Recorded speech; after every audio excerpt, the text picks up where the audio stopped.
আখি কিন্তু টাঙ্গর হাওর ঘুরতে গেছে। তো আখি কিন্তু অনেক অনেক ঘুরতে পছন্দ করে, আর আখি কিন্তু দেখবা প্রায় প্রায় বিভিন্ন জায়গায় ঘুরতে যায়। তো সবার একটাই প্রশ্ন, আয়াসকে কোথায় রেখে যায়? তো আয়াসকে কিন্তু আখি তার নানুর কাছে রেখে যায়। এই যে দেখো, আখি কিন্তু গতকাল গেছে, আজকেও ঘুরতেছে, আরো 2-1 দিন থেকে তারপর কিন্তু আখি আসবে।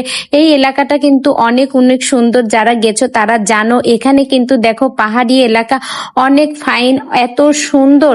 আর এই যে দেখো, আখি কিন্তু বিভিন্ন সময় বিভিন্ন ধরনের পোস্ট শেয়ার করতেছে। তো সব মিলিয়ে কিন্তু আখিকে খুবই ভালো লাগতেছে। আর মাঝে মাঝে এইরকম একটু ঘুরতে গেলে নিজের মনটা একটু ফ্রেশ হয়, খুব ভালো লাগে। আমরা অনেকেই চাকরিজীবী আপুরা আছি যে কর্মব্যস্ত থাকতে থাকতে নিজেরা একেবারে অসুস্থই হয়ে পড়ি। সেই ক্ষেত্রে মাঝে মাঝে এইরকম একটু ছুটির দিনগুলোতে ঘুরে আসলে বেশ ভালোই লাগে।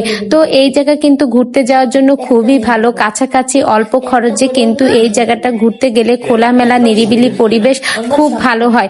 তোমরা যারা যারা খুব দ্রুত রিসেন্টলি কোথাও ঘুরতে যেতে চাচ্ছ কিন্তু কোনো একটা নিরিবিলি জায়গার সন্ধান পাচ্ছ না, তারা কিন্তু এই টাঙ্গর হাওর থেকে ঘুরে আসতে পারো। এইখানটা যেমন সুন্দর তেমনি নিরিবিলি, খুবই ভালো লাগবে।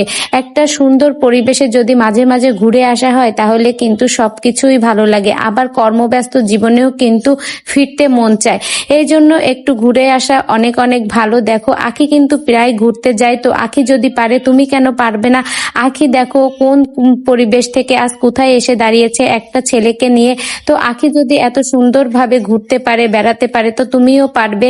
তো বন্ধুরা, এই ভিডিওটি সম্পর্কে তোমাদের মতামত কমেন্ট বক্সে জানাও। ভিডিওটি ভালো লেগে থাকলে অবশ্যই একটা লাইক করে আমার সঙ্গেই থাকবে।